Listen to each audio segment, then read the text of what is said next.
জানিয়ে আজকে আমি লাইভ এসেছি তার বিশেষ কারণে। যারা আলামিন মিশনে ক্লাস 5 থেকে 9-এ ভর্তি হতে চাও তাদের জন্য এই ভিডিওটি আসলে লাইভ ক্লাস। কী কারণে লাইভ ক্লাসটি দিলাম এখানে অবশ্যই দেখতে পাচ্ছ, আমি অবশ্যই আমার থাম্বনেইলে লিখে রেখেছি যে যারা আলামিন মিশনে ভর্তি হতে চাও তাদের জন্য ফর্ম ফিল আপ শুরু হচ্ছে। ঠিক আছে, তো ফর্ম ফিল আপ যে শুরু হয়েছে সেটা তোমরা লক্ষ্য করলে বুঝতে পারবে। ঠিক আছে, তো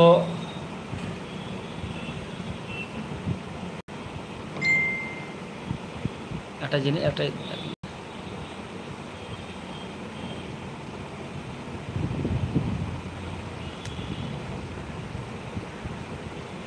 তো তোমরা আলামিন মিশনের যদি তোমরা দেখতে পাও, ওটা স্ক্রিন শেয়ার করছি, তোমরা দেখতে পাবে।